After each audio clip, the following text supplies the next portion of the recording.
ஆபத்து நேரத்தில் என்னை நோக்கி கூப்பிடு, நான் உன்னை விடுவிப்பேன், நீ என்னை மகிமைப்படுத்துவா என்று சங்கீதம் 50:15 ஆண்டவர் சொல்லியிருக்கிறார். இன்னைக்கு எந்த ஆபத்துல நீங்க இருக்கிறீங்க? எந்த தவிப்புல நீங்க இருக்கிறீங்க?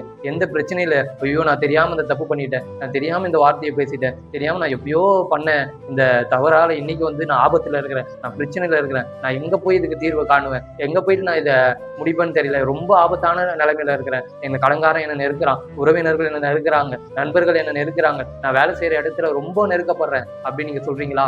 ஆபத்து நேரத்துல என்னை நோக்கி கூப்பிடுன்னு சொல்றாரு. சில நேரம் நம்ம மனிதர்களை நோக்கி கூப்பிடுறவங்களா இருக்கிறோம், சில நேரம் நம்மளுக்கு தெரிஞ்சவங்களை நோக்கி கூப்பிடுறவங்களா இருக்கிறோம், பதவியில இருக்கிறவங்களை நோக்கி கூப்பிடுறவங்களா இருக்கிறோம். ஆனா இன்னைக்கு ஆபத்து நேரத்துல கர்த்தரை நோக்கி நீங்க கூப்பிட்டு பாருங்க. அது எப்படியாப்பட்ட பிரச்சனையா இருந்தாலும், போராட்டமா இருந்தாலும், வியாதியா இருந்தாலும், வறுமையா இருந்தாலும், ஐயோ நான் இந்த வியாதினால மதிச்சிருவோம்னு பயமா இருக்குது, இந்த ஆபத்து எனக்கு வந்துருமோன்னு பயமா இருக்குது, நான் வண்டியில போகும்போது கீழே விழுந்துருவணும் அப்படின்னு பயமா இருக்குது, அந்த மனிதருக்கு நடந்த மாதிரி எனக்கும் நடந்துருமோன்னு சொல்லிட்டு நீங்க பயந்து கொண்டு இருக்கலாம்.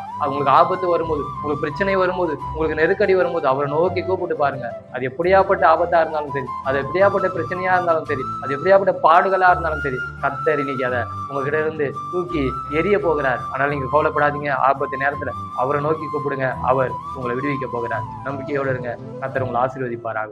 ஆமென்.